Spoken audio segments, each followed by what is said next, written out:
This video program was produced to accompany our book, Preschool in Three Cultures.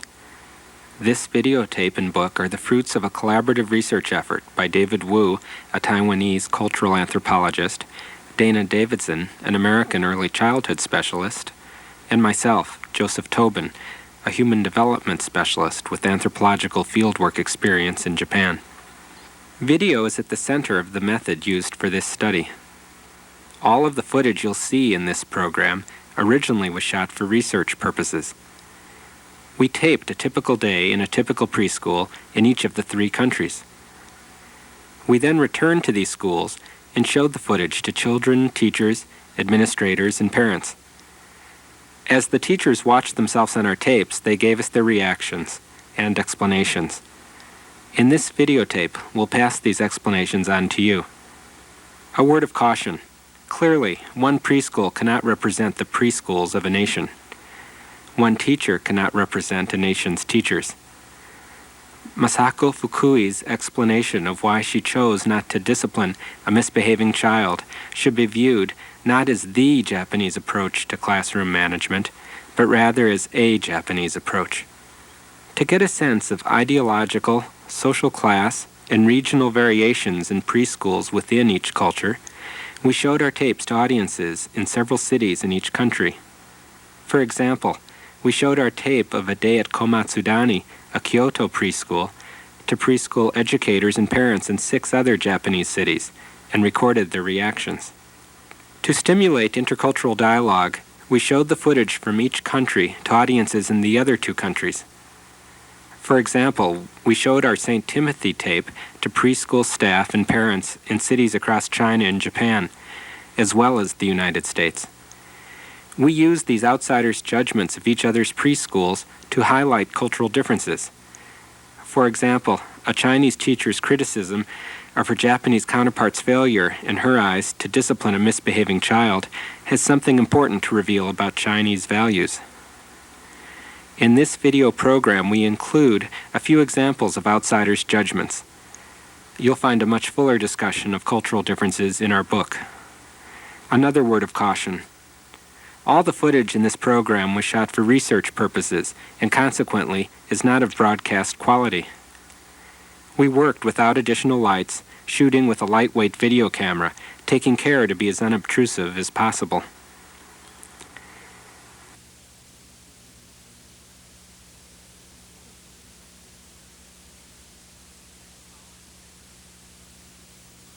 In the following segment, you'll see a day in a class for 4-year-olds at Komatsudani Hoikuen, a preschool in Kyoto, Japan.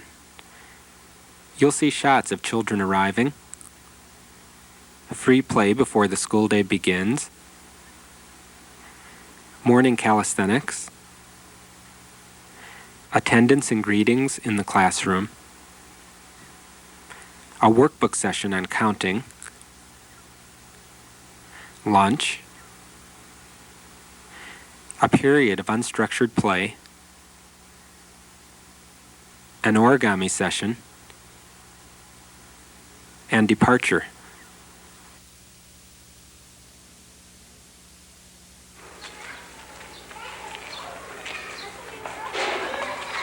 Komatsudani's doors open at 7 a.m., and soon after children begin to arrive, most coming on foot with parents or grandparents. Here, a 4-year-old girl and her mother arrive at school. They are greeted by the 2 teachers standing in the threshold of the genkan, or entrance hall.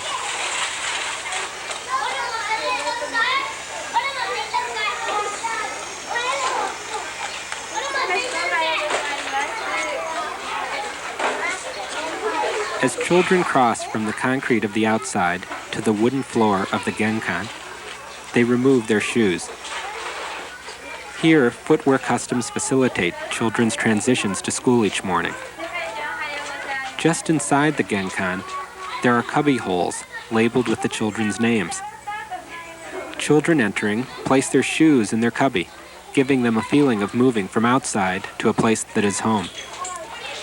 Parents usually say goodbye on the threshold of the genkan, because when they enter the school, they do so as guests, who leave their shoes in the doorway and put on guest slippers. Komatsudani is a hoikuen, or daycare center, serving children from infancy up to 6 years old. Here 2 4-year-old girls carry infants out to play on the playground. Many of the older children, and older girls in particular, have infants or toddlers they play with during unstructured periods of the day. Higashino-sensei, Komatsudani's assistant principal, told us that they strongly encourage this sort of interaction between older and younger children.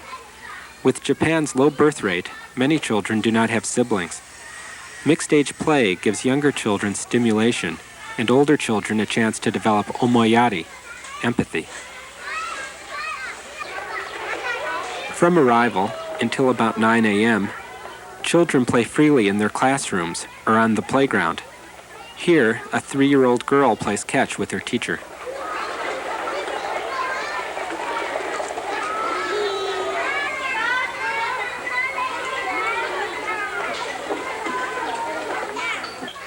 Yoshizawa-sensei, who is Komatsudani Temple's head priest, as well as Komatsudani Preschool's principal, plays junken, paper, rock, scissors, with some of the older boys. Many Japanese preschools are associated with temples, just as many American preschools are associated with churches. There is relatively little Buddhist influence in the curriculum, which is set largely by Koseisho, the National Ministry of Health and Welfare. Komatsudani's program is partially supported by funds from the city of Kyoto and the national government. Tuition, which is based on family income, ranges from about $30 to about $120 a month.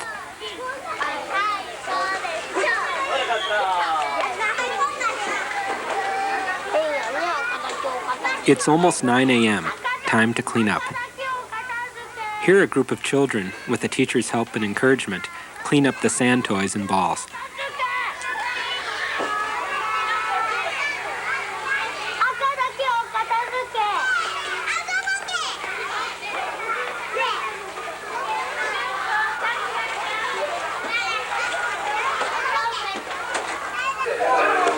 At 9 a.m. at Komatsudani, the children form a large circle for Taiso, morning calisthenics. Taiso can be seen every morning in schools, companies, and neighborhoods all over Japan. Principal Yoshizawa explained that Taiso functions not only to get everyone's blood moving, but more importantly, to give children and staff a feeling at the beginning of each day of oneness.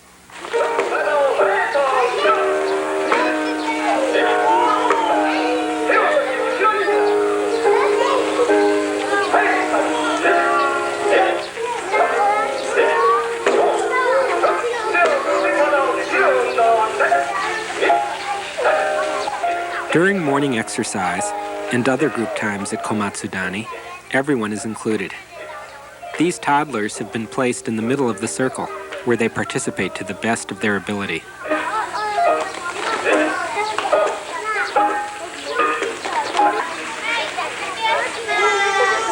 Calisthenics completed. Fukui-sensei, the 24-year-old teacher of the Peach class, leads her students inside.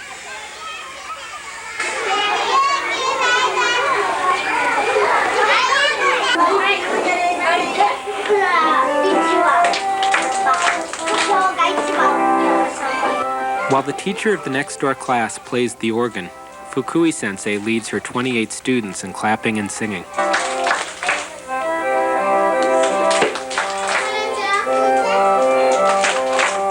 Here the children bow to each other and to their teacher and say, "Teacher, good morning. Everyone, good morning." The daily monitors then close a partition separating the 2 neighboring classrooms.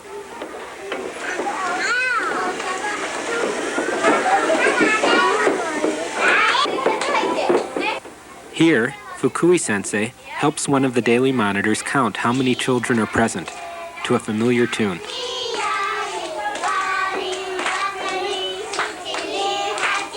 There are 28 children in the class, which is typical of Japanese preschools. Americans who watched these scenes were critical of the student-teacher ratio. On the other hand, when we showed Japanese teachers our tape of St. Timothy's, an American preschool with a student-teacher ratio of 12 to 1, they were critical, saying, "Small classes may be good for teachers, but not for children. How can children learn to be a member of a group in a class that small?" Assistant Principal Higashino explained, "When the student-teacher ratio gets to be too small, children focus their attention on their teacher to the detriment of the child-child interaction they need at this age." Here the class, in chorus, repeats after the teacher. Today is May 25th, is May 25th. It's Monday. The weather is clear. 26 children are here today.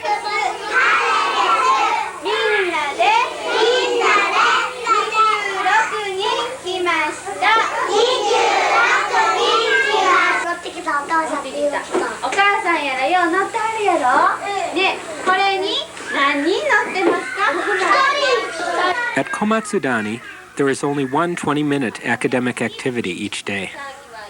Here, Fukui-sensei explains the day's lesson, which is on counting. How many rabbits are riding in the car in the picture? 4, that's right. Color in one box for each using a blue crepa. Contrary to American expectations, there is relatively little explicit academic instruction in most Japanese preschools. Most Japanese children can read by age 6, but there is little explicit teaching of reading in preschools. As Higashino explained to us, most children are taught to read by their mothers.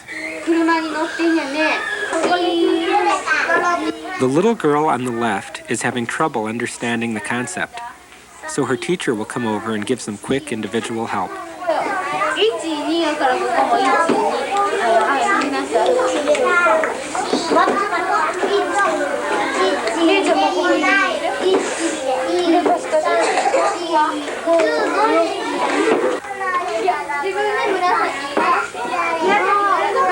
Throughout this workbook session, Hiroki, the boy in blue overalls facing the camera, has been yelling out answers to the teacher's questions, as well as singing television theme songs and telling jokes. Continuing his antics, Hiroki is about to hold a crepa up to the front of his pants and say, "Look, I have a black penis."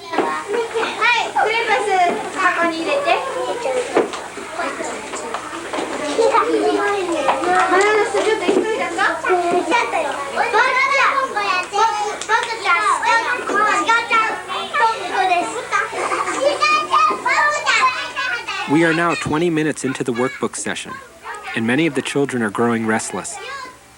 Hiroki's singing and joke-telling is drawing more and more attention away from the exercise, but Fukui-sensei does nothing to stop him, and instead just pushes ahead. Throughout the day, we were struck by Hiroki's quickness in answering questions, his ability to remember complex song lyrics, and his quick wit. We wondered if Hiroki were gifted, which might lead to boredom and a tendency toward rambunctious behavior. When we asked the staff of Komatsudani if Hiroki was gifted, they at first did not understand what we meant. After we explained the concept, Fukui responded, "No, I would say Hiroki is about average in intelligence." Higashino added, "If he is so smart, how come he doesn't understand how to behave better?" In general, Japanese preschool teachers and administrators are staunchly egalitarian and reluctant to speak of inborn differences in children's ability.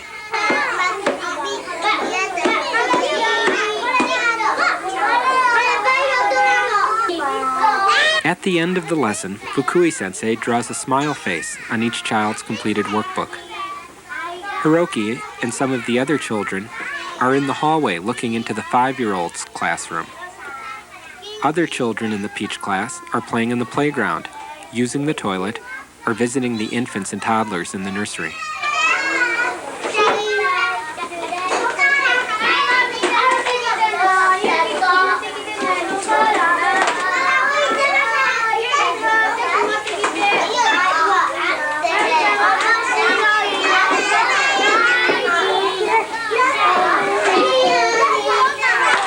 It is now 11:30, lunchtime. The monitors from the Peach class and their neighboring class lead the other children in singing the lunch song. The lyrics go, "As I sit here with my lunchbox in front of me, I think of my mother. I bet lunch is delicious. I wonder what it is. It sure smells good." This song is followed by a prayer, in very formal language. Honorable Father, Honorable Mother, we humbly thank you. We give thanks for the food we are about to receive. Throughout the day at Komatsudani, periods of free play, where children speak informal, rough, even vulgar Japanese, are interspersed with shorter periods of teacher-led recitation, of polite, formal language, giving the children a chance to learn to move easily back and forth across formal and informal social contexts.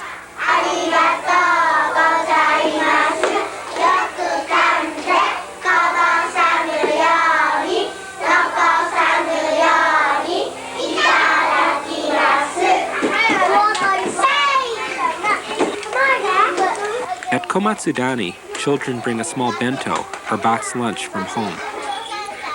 This supplements the hot dish and tea the school provides.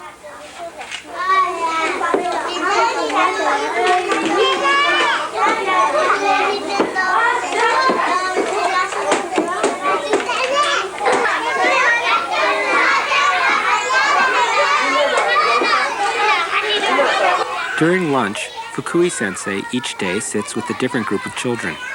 While the children eat, they talk loudly and freely. Lunchtime at Komatsudani lasts for about 1 hour.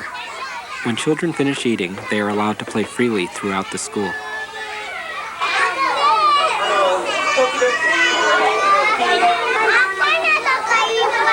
Here, after finishing eating her lunch, Fukui-sensei takes a few minutes to fill in the children's attendance books.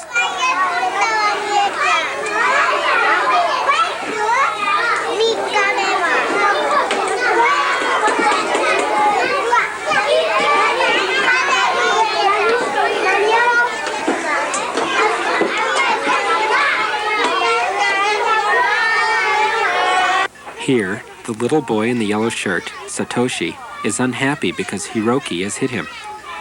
Satoshi will touch Hiroki with his paper ninja throwing star. Hiroki will step on Satoshi's wrist. As Satoshi starts once more to cry, Midori appears and leads Satoshi away.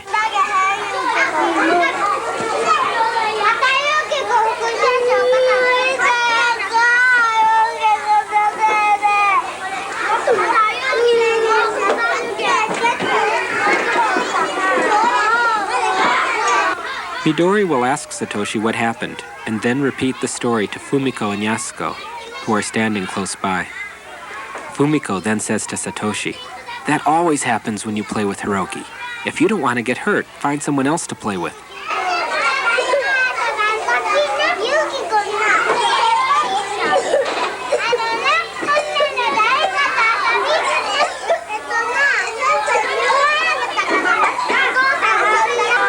A few moments later, the teacher is sweeping up inside. Midori will run over to tell her that Hiroki is throwing flashcards over the balcony. Fukui-sensei replies, "Is that so? Why are you telling me? You do something about it." And she continues sweeping.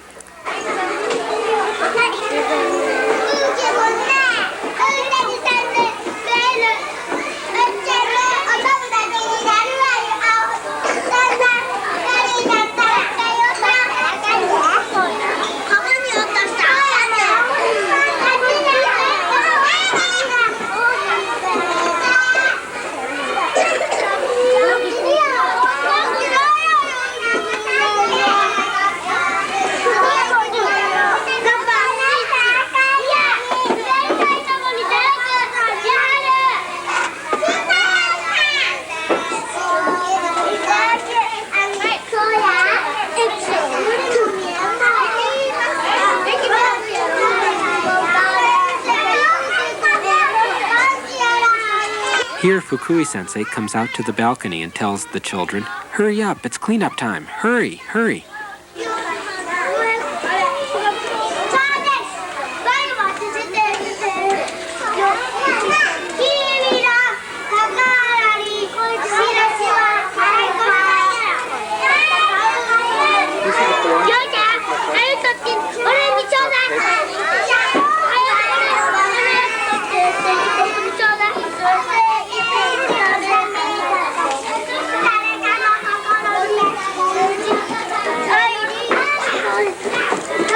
Chinese and American audiences who watched this footage were invariably disturbed by Fukui's failure to do something about Hiroki's continuous misbehavior. In contrast, when we showed this footage at Komatsudani, the staff approved of Fukui's approach. Principal Yoshizawa said, "Isn't it natural for children to fight? If there was no fighting, that would be a problem." The assistant principal explained that she believes it's best when children handle their disputes on their own. Many Japanese preferred the classroom management approach displayed at Komatsudani to the approach they saw in our footage of an American preschool. Many Japanese viewers were critical of what they described as a too heavy, adult-centered approach to dealing with children's misbehavior. As one teacher told us, it's only by fighting when they are young that children learn to deal with disputes and to learn empathy.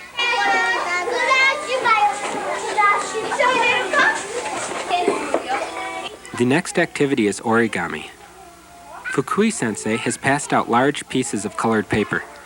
She now leads the children through a 30-minute exercise in making origami balls. The first step is to fold the paper into a rectangle.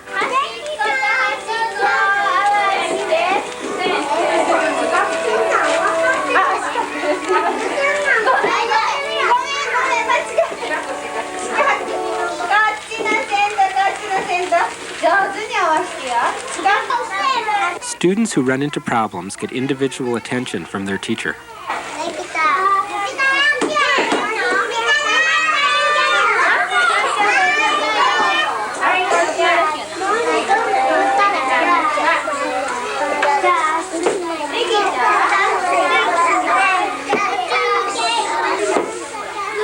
Higashino told us that origami is important, not just for developing manual dexterity, but also for developing gaman, persistence, the ability to see a difficult project through to the end.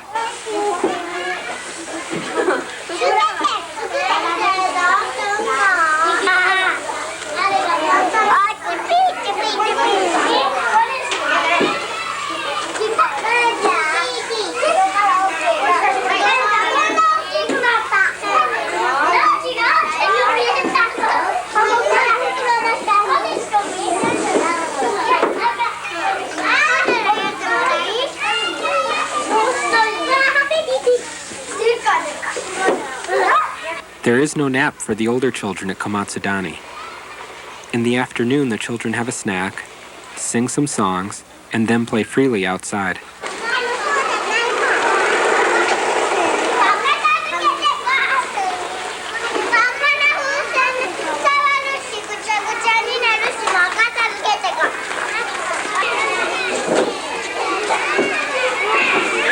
It's now 3:30 in the afternoon. This boy from the Peach class is being picked up to go home by his big sister. Most of the children will be picked up by parents between 5 and 6.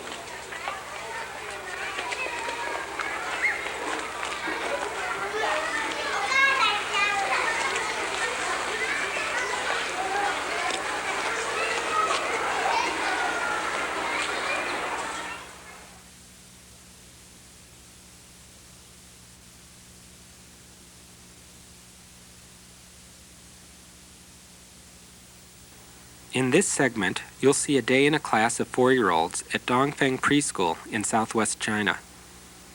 You'll see shots of children arriving, a morning health check, a boarding student having problems separating from her father, children singing and dancing, a group visit to the toilet, a lesson in turning drawings into 3-dimensional structures using blocks, lunch, and outdoor play.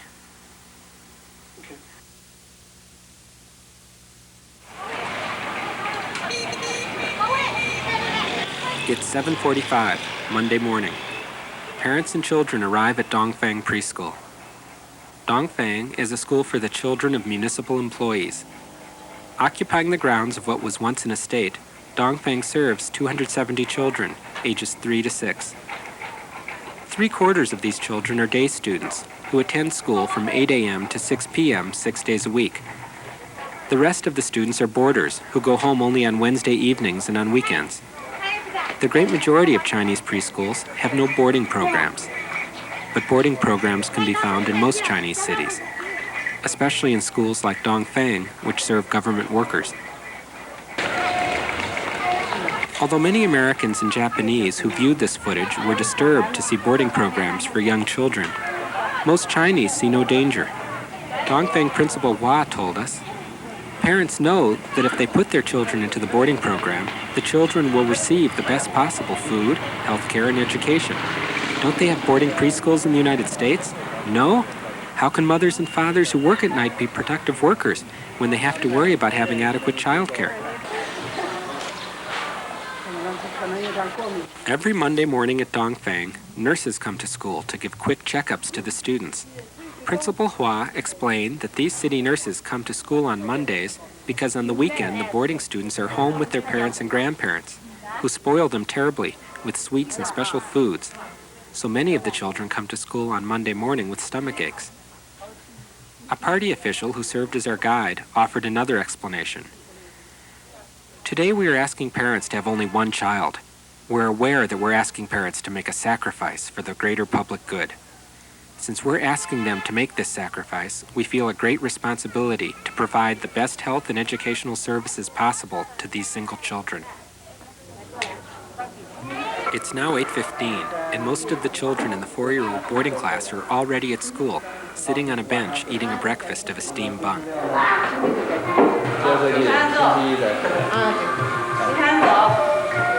Here, Ai Mei and her father, Mr. Li, enter the room and are greeted by one of the teachers, Miss Jiang. Ai Mei tugs on her father's hand and says, "Don't forget to pick me up on Wednesday. Keep that thought in your mind, Dad." Mr. Li assures Ai Mei he'll remember, and he says goodbye and leaves the room.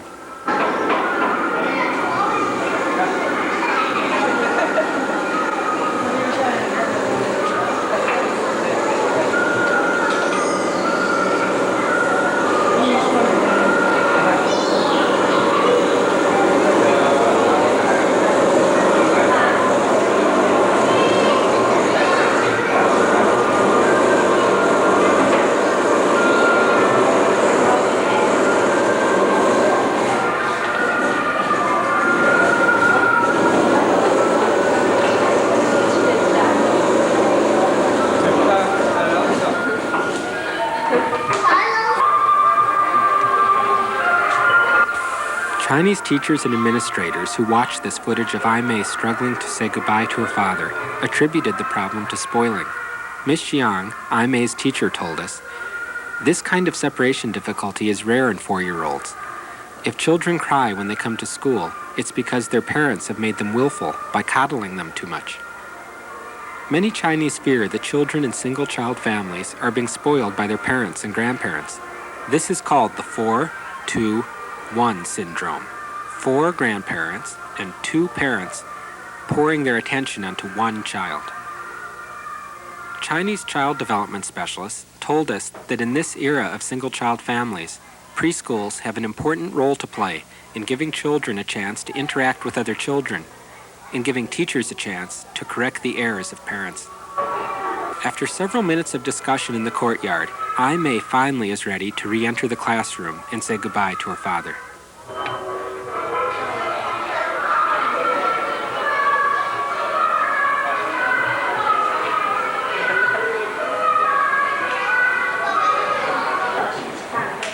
It's now 9 a.m. and the formal school day begins.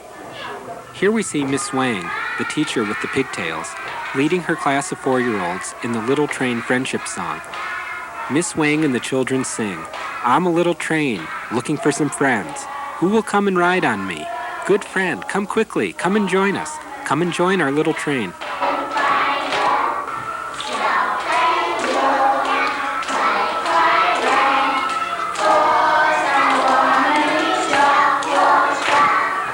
There are 26 children and 2 teachers in this class. Ms. Wang, in her mid-20s, is a graduate of a normal school kindergarten education program. Her co-teacher, 40-year-old Miss Jiang, who has been at Dongfang since the Cultural Revolution period, has no formal training in early childhood education.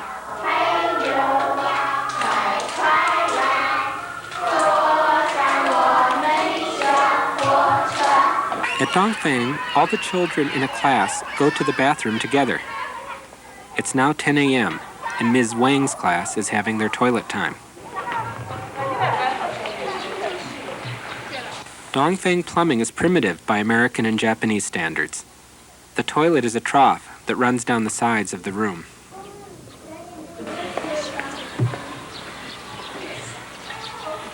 Although Americans and Japanese were bothered by this collective approach, Chinese found nothing exceptional in this.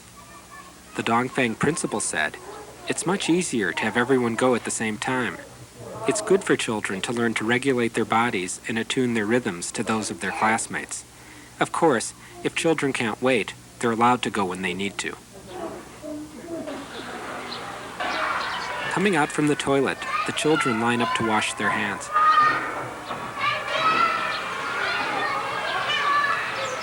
有3个拳头吧？第3个拳头。3个拳头盆是大白中小，大中小对。那就是在这儿住1周了。Back inside the classroom, the teachers lead the children in a game where the children pretend to be puppets. The children say, "We are puppets, we don't move."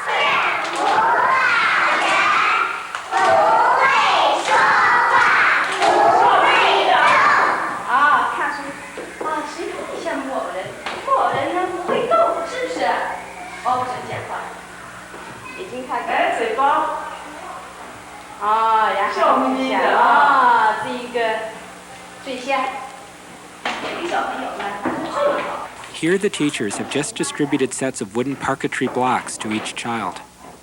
The blocks include drawings of several structures that could be made with them. The teachers make sure that each child places the blocks, the empty box, and the drawing correctly on the table.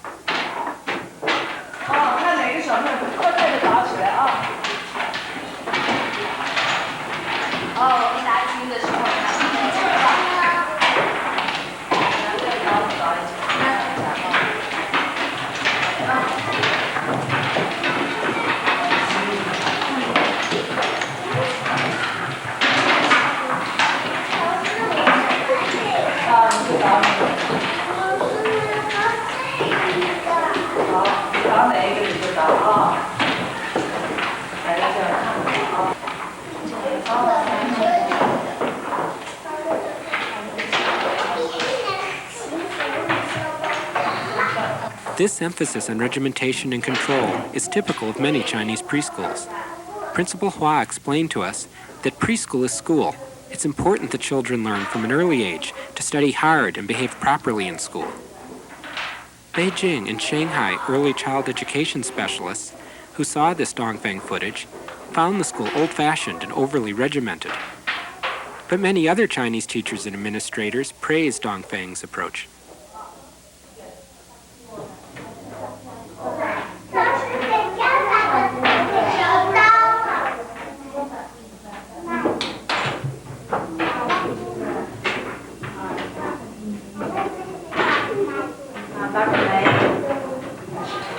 After 30 minutes, the block activity is drawing to a close. This girl with the bow in her hair will neatly put her blocks away and go outside to play in the courtyard before lunch.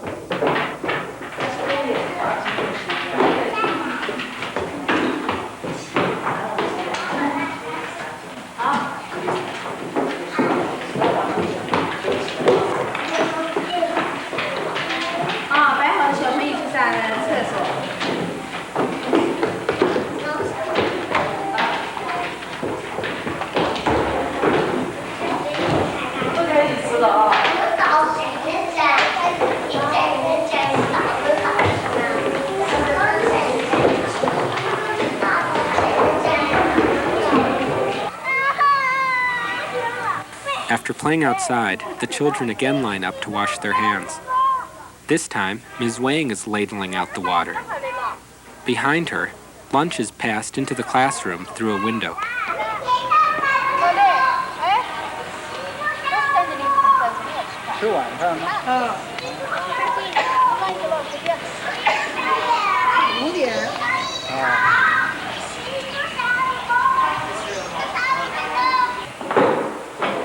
Lunch is a bowl of stew and a steamed bun. Ms. Wang reminds the children, "Don't talk while you're eating. You must give full attention to your meal.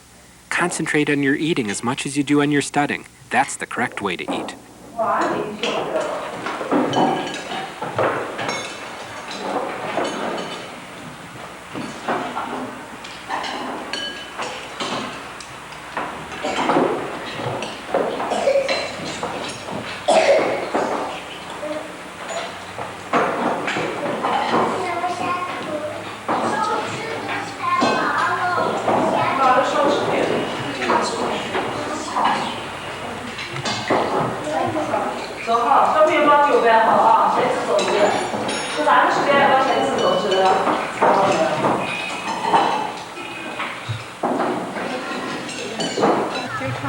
After lunch, there's free play. Here, a group of toddlers are playing a hopping game.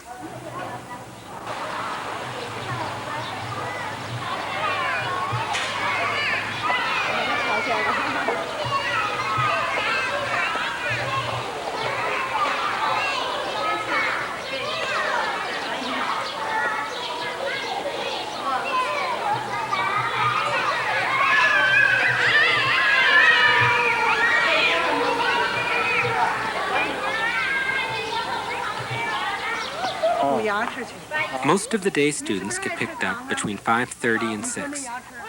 But here, a little boy in a soldier hat gets picked up early by his mother and runs off to play in the jungle gym on his way through the schoolyard.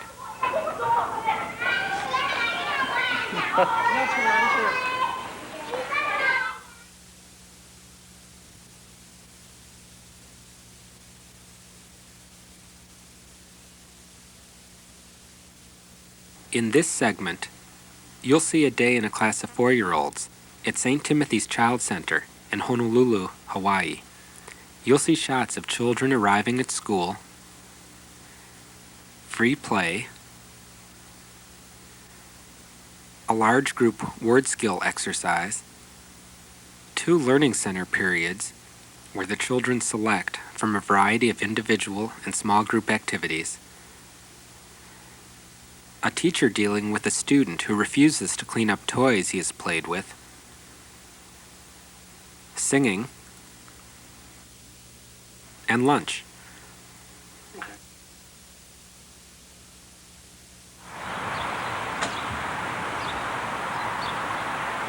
It's 8 a.m., and the cars that bring children to St. Timothy's are starting to arrive.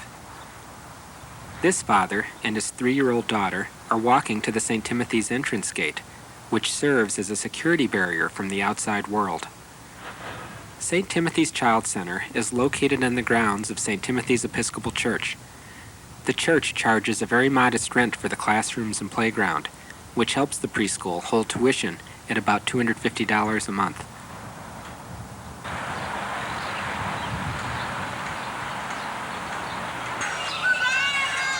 Here, just inside the gate, some parents are saying goodbye to their children.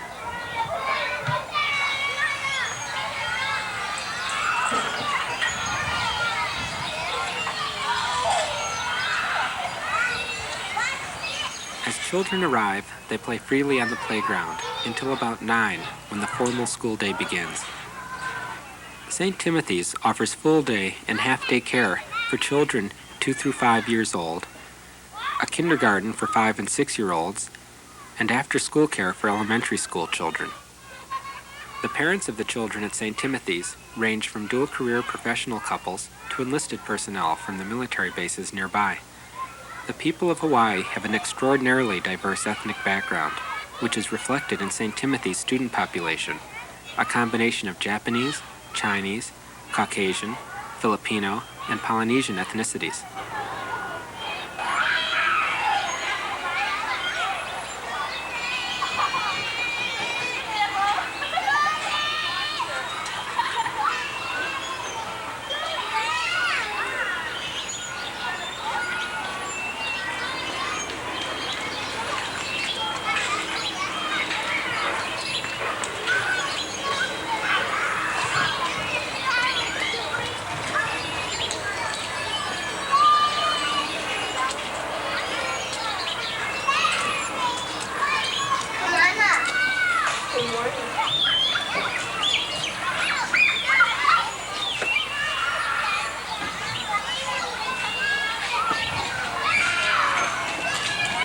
Here, 4-year-old Danny is saying goodbye to his mother, baby brother, and little sister, who doesn't want to leave.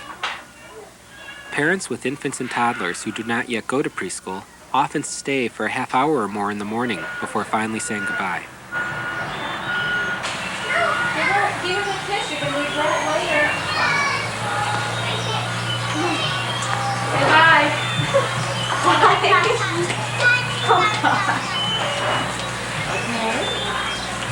All right. Bye-bye.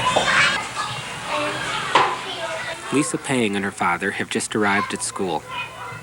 Mr. Pang will help Lisa put her lunchbox and blanket away in her cubbyhole. Mr. Pang then checks the message board and picks up a notice from Lisa's mail pouch. He also signs his daughter in on the attendance sheet. Concern about child abuse and abduction has made it necessary for American schools like St. Timothy's to give a great deal of attention to security. The sign-in sheet reflects this concern. The fence that runs around the school helps the staff monitor the comings and goings of visitors, as well as to keep the children from wandering off.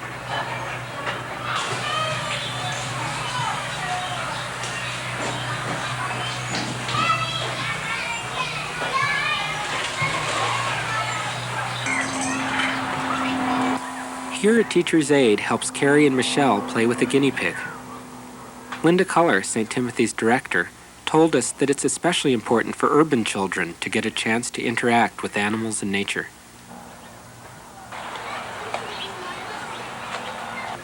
The formal school day begins today for the 4-year-old class with a word skills exercise. The children take turns coming to the front, selecting a white flannel cloud, and placing it on the blue sky. Children are then asked to face the class and describe what they think the clouds they select look like. Cheryl, the teacher, calls on Mike to come forward. After some encouragement, Mike says, "This is a cloud." Cheryl says, "Yes, it's a cloud. What does your cloud look like, Mike?" Mike says, "Like a cloud." Cheryl explained to us that the pedagogical point of the feltboard exercise was to teach the concept of simile. She said, "I was trying to make sure the children all had the concept of something being like another thing without being the other thing. It's a trickier concept for some kids than others." Children at St. Timothy's continuously are encouraged to use words to describe, evaluate, and name objects in their world. Here Cheryl reads the children a book about making soup. Soup making is the theme for the day. There are 18 children in the class and 2 teachers, Cheryl, who has a BA degree in education, and Linda, who has a 2-year degree. In the United States, preschool teacher salaries are very low and turnover is very high.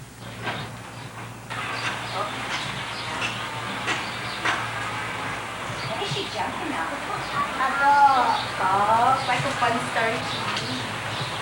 An apple. Oh, what is that? Slide out a piece of. There's space for the clothes. One by one, the children are choosing activities for Learning Center time. Stu will point to the block in front of Cheryl to indicate that he wants to begin center time in the block corner. Lisa chooses the Writing Center. Billy will indicate his choice by pointing to the block, and Cheryl cups her hand to her ear to suggest she wants him to express his choice with words.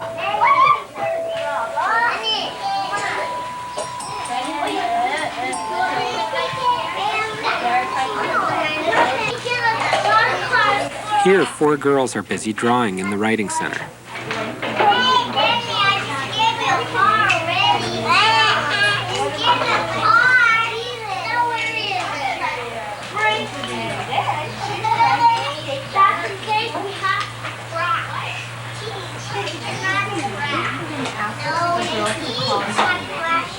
Derek, the boy in the red shirt, will finish his puzzle and bring it to Cheryl.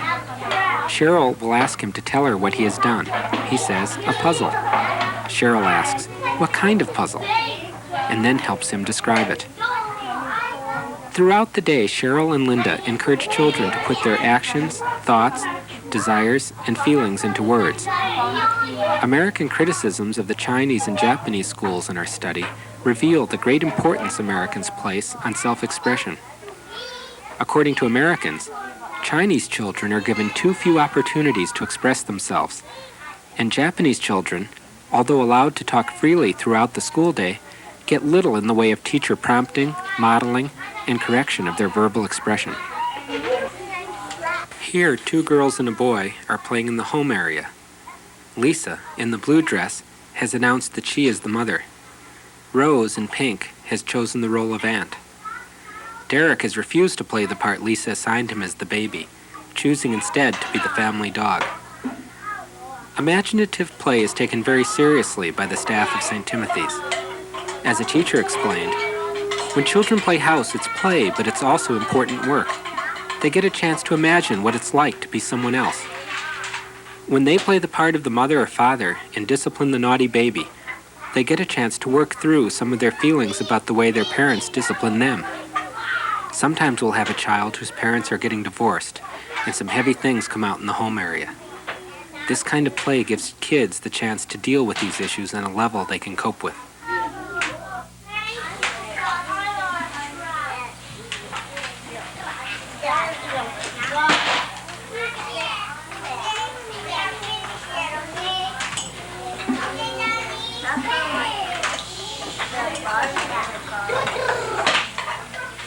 At St. Timothy's, children have a dozen or more activities to choose from at Learning Center time. Here, 3 boys are playing in the block corner.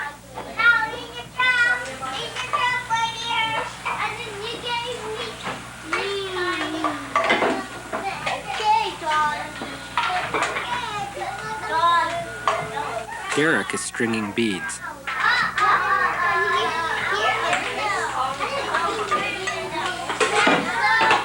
Chris is playing with an old radio a father has donated to the school. Learning centers are at the core of St. Timothy's curriculum. Linda Culler, the director of St. Timothy's, told us that learning centers give children the chance to make choices and to find activities that suit their interests and developmental abilities. Americans were generally critical of the lack of choice they perceived in the Chinese and Japanese preschools in our tapes. A St. Timothy's teacher commented, "The Japanese school has some nice materials. The craypas and origami activities look good. But children don't seem to have much chance to choose how to play. Here, we try to give children a choice of what they want to do. When we do art projects, we encourage them to make whatever they want. In the Chinese school, all the children had to build the same thing with the blocks. That's totally opposite to our approach. If you leave children alone, they make things we can never think of to tell them to make."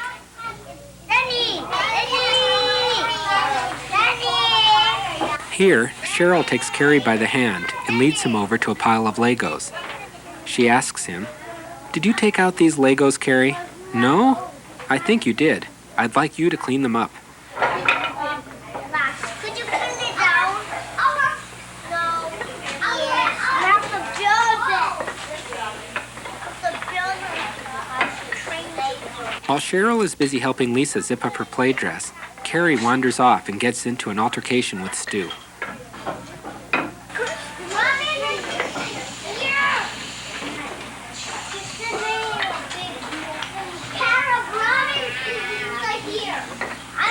Cheryl once again tries to get Carrie to clean up.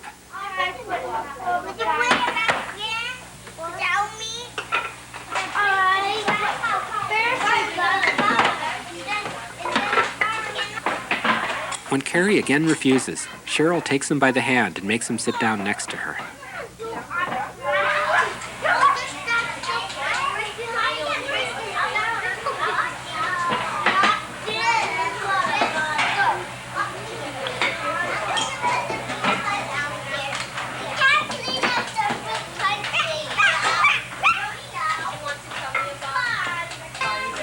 Cheryl says, "Carrie, listen to me. Look at me when I'm talking to you. I want you to go over there and clean up the Legos you dumped out before someone steps on them and gets hurt." When Carrie ignores her, Cheryl carries him to a corner in the back of the classroom.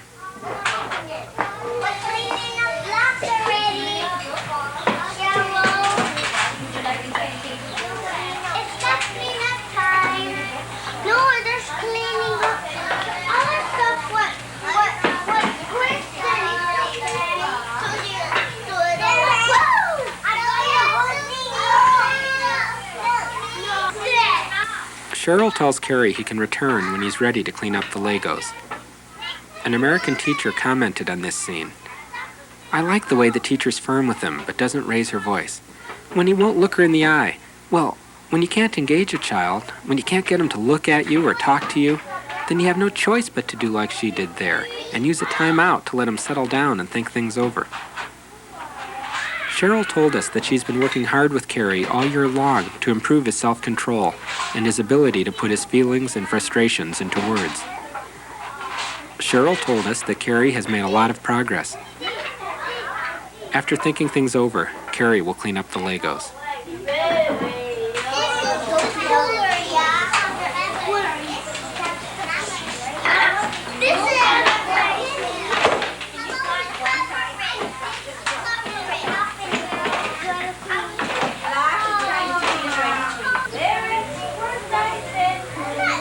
The 45-minute learning center time is over. The children gather in a circle, sitting in their assigned positions. Linda leads them in singing and play-acting a song about frogs. Eating the most delicious bugs. Yum, yum. I never jumped into the pool where it was nice and cool.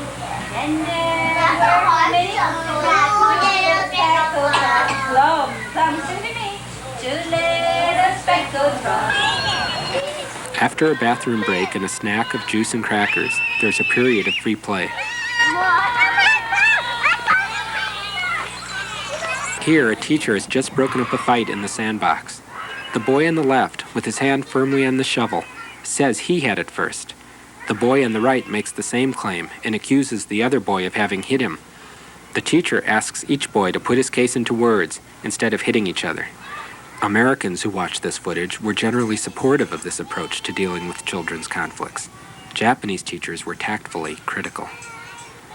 One Japanese teacher said, "Talking like that with children about disagreement seems a bit heavy. It reminds me of marriage counseling."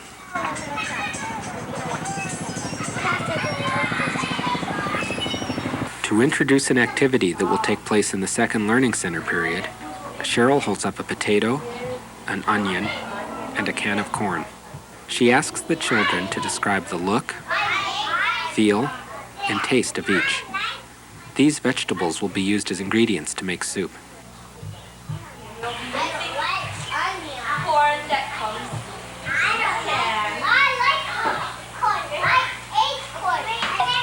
The second learning center period has begun. Here, a boy and a girl give baths to baby dolls.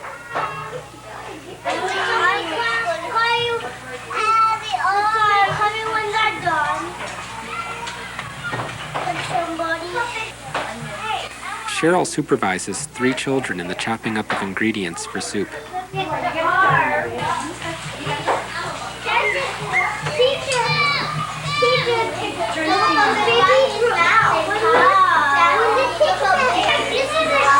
In the block corner, 2 boys are making roads for wooden trucks. Throughout the learning center period, children are free to move from activity to activity.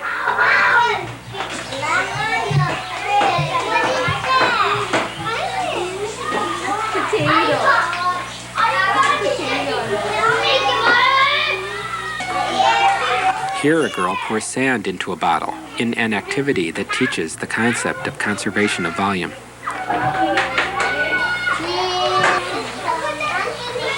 Cheryl chats with the boy as he stirs the corn chowder.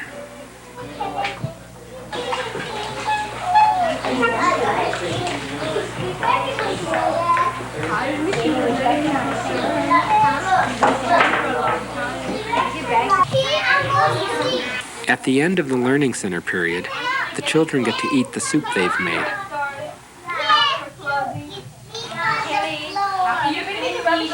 don't you make this? No, wait. I have to bring the rubbish can to the middle. Children at St. Timothy's bring their lunch from home. They eat outside on the patio with their teachers. St. Timothy's has a nutrition policy which discourages parents from sending children to school with junk food or soft drinks.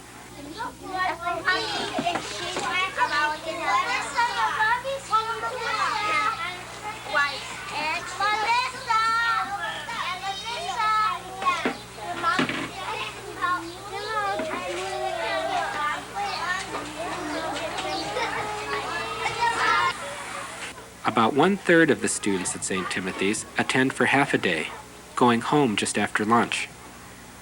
Here, Derek's mother picks him up to go home. The full-day children finish the day with a nap, a snack, stories and songs, and free play until they are picked up between 5 and 6 in the evening.